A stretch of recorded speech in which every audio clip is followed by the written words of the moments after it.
Turkey Camp 2014 in Kansas. Brought the camper down, the girls are staying in here.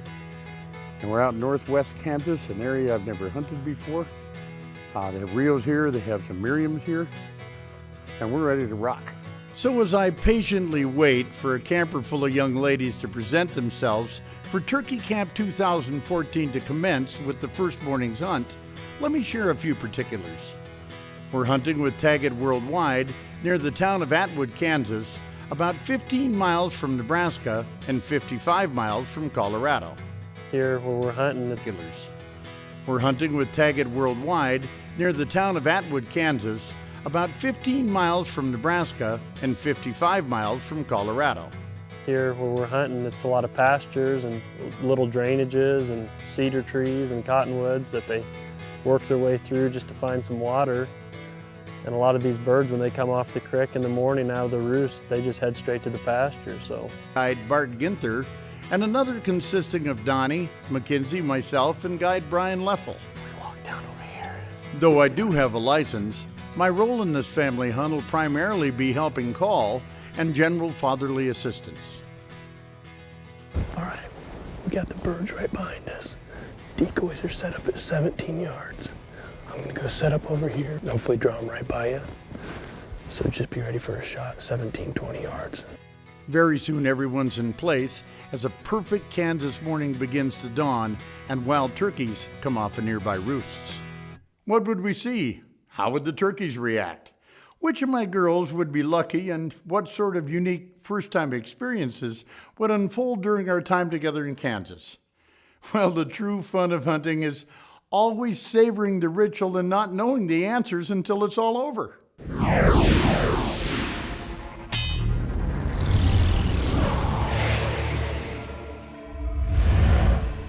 So we got a big flock of turkeys behind us. We've been listening to them all morning, and I guess now they're about to come into our field, so get ready.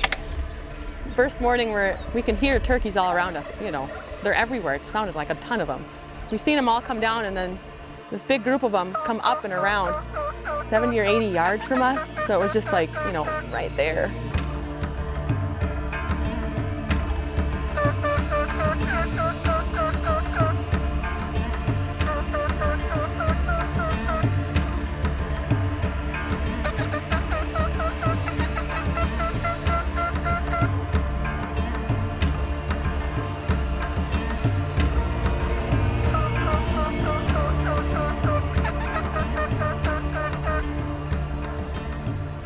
No interest, huh?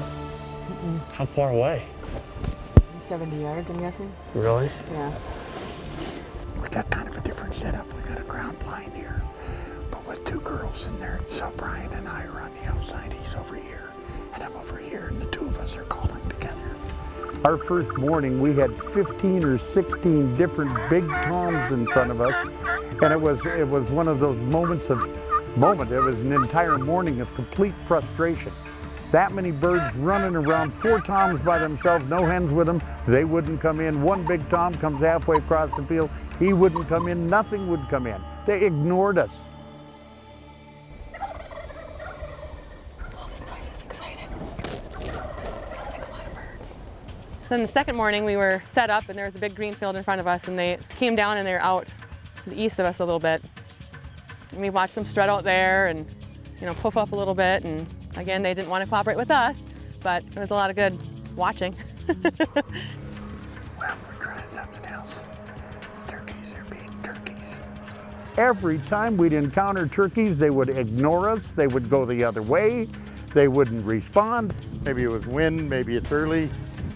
They just didn't want to cooperate. A lot of discouragement and pain walking up and down. I mean, there's a lot of miles put in on this trip, so not your average hardwoods and turkey hunt. Kind of a run and gun. Now stay right behind me. Whatever I do, if I hit the ground, you gotta get down right behind me, okay? They wanted to go out and walk and get them, so it was nothing for us to get some turkeys gobbling a mile away up a canyon and put the guns over the shoulders and pounded the ground. So they definitely worked extremely hard. Continuing now, The wild Rio Grande and Miriam turkeys that are often found flocking together in northwestern Kansas are simply not cooperating by responding to calls.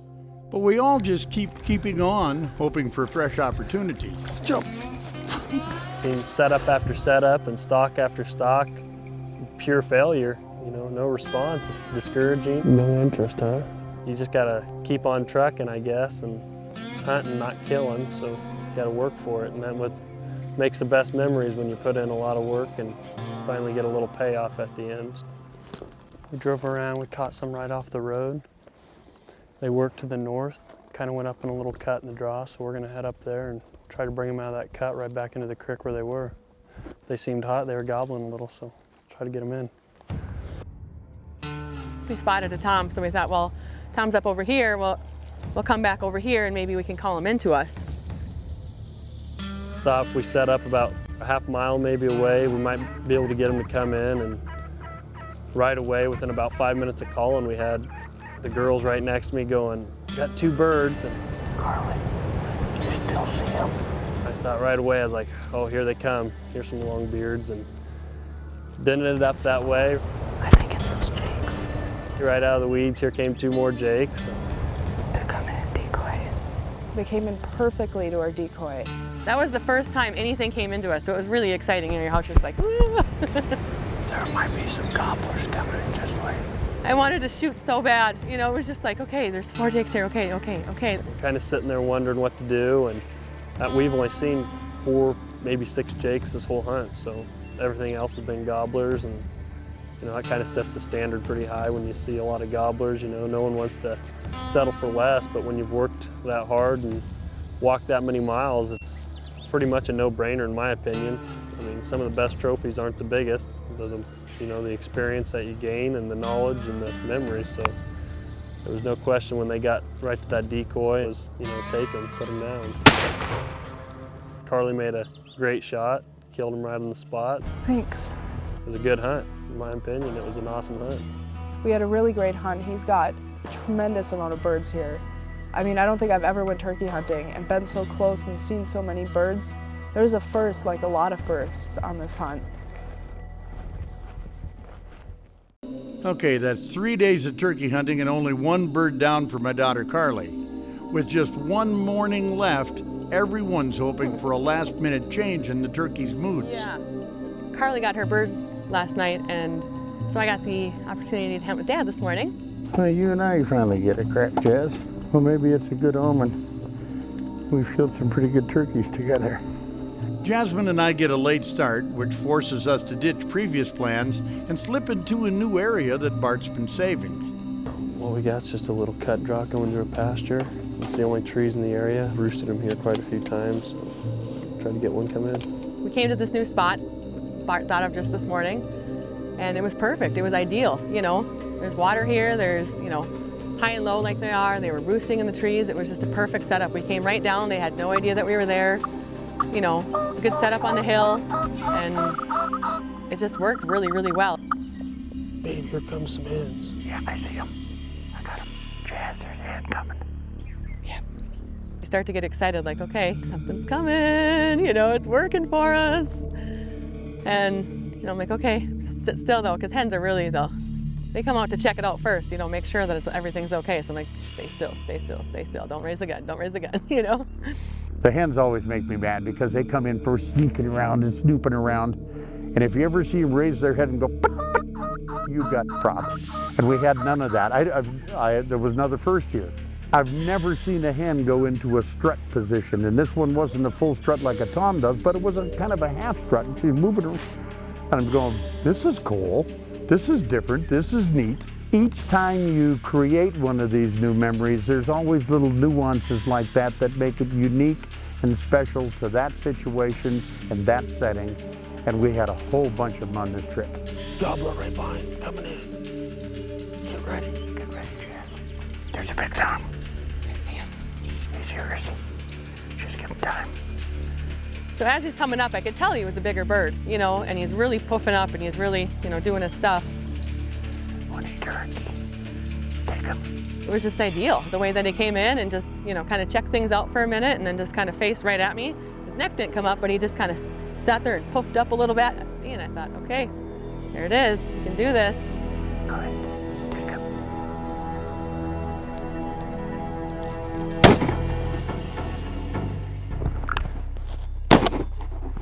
Nice job, babe. Oh my God, was that picture perfect? That was awesome. Was that picture perfect? Here comes the snooping hen, and then her snooping sister.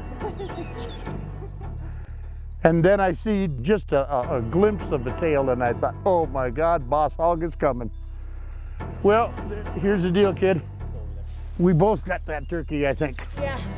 First thought I had that after I pulled the trigger is, okay, I thought, well, he's just moving for a minute and then he's gonna fall down and just, keel over. So I didn't even think to shoot twice. When I hear Dad shoot, I thought, oh, good, well, now we know he's dead. Bart, you sing a sweet song to them guys. See, I wish I could use a diaphragm call to do that. I can't do it. Yeah, it's when they're close like that, it's nice to be hands-free. Oh, That's geez. what we needed, because they had you guys pegged. I was just laying as flat as could be, just sitting there trying to talk a little to them, not over-talk to them. But Yeah, those hens, they wanted to investigate. right in. Well, we did something right because it made the hens come, Exactly. Geez, that's exciting. I know. I just, Perfect sight. you and I make a hell of a team, girl. Right. We have killed several turkeys together now. I know. I love it. God, I like turkey hunting. Oh, that's an old bird. See it, look at the spurs. Look at how sharp they are. Nice. Probably a 3.5 or 4.5-year-old bird. And a Rio. And this one could have a little cross in him even. Yep. We get a lot of those around here. Sure, you got a little bit of buff there to the back of the tail. These little feathers here, there's a little bit more buff to them. Okay. A little bit of buff back in there. That's a cross, I think. Okay. Nice. Well, good job. Came together finally. So a lot of hard work for them. There's so many things you get to experience when you're on a turkey hunt like this. 99 other things other than to kill. Oh, it's all about everything else, yeah. I am just, if you've never turkey hunted, particularly with your daughters, and I've been hunting with Mackenzie and Donnie all week. We got all excited and then let down and all excited and let down. You love turkeys from one standpoint, and from another standpoint, you just, come on, quit this. Do what you're supposed to do. But here you did. We had a lot of other names for the turkeys other than just turkeys after 3 days of this stuff, I'm telling you. Nobody got close till the third night when Carly finally, her and Jazz were together and Carly finally killed a bird. I got to hunt with my sister Jazzy. Wow, yeah, first. That was another first. Jazzy and I are more the passive sisters, I guess. We're pretty calm, quiet. And it was really amazing, I know, she's my sister, I know her, I love her, she's family, but it was a lot of time spent together, getting to know each other in different ways. A lot of building of love, respect, and cherishing each other's lives through hunting, through the outdoors, through nature, everything we did together. It meant something. We're never going to forget it. It was memories created out in the outdoors. Whether we got a bird or we didn't get a bird, we were just fine. It was all together. We had each other's backs. And I'm really happy it happened the way it happened and that I was with Jazzy. There's so much more to this trip. Killing a turkey was just kind of the icing on the cake. There's so much other stuff. I got to hunt with Carly for the first time, got to spend more time with her, bond with her, so that was great. I got to meet some really great people. Bart's a really, really great guide. He knows exactly where the turkeys are. He knows how to call them in, where to call them from. He knows what he's doing. It's just a great experience all around. Everything was very memorable. The Great Taste from Chris's Kitchen, brought to you by the Great Taste of Johnsonville Sausage. Hi gang, get ready because today we'll be whipping up an amazing wild turkey Caesar salad. We absolutely love the thrill of a great wild turkey hunt and all the memories we cherish as a result.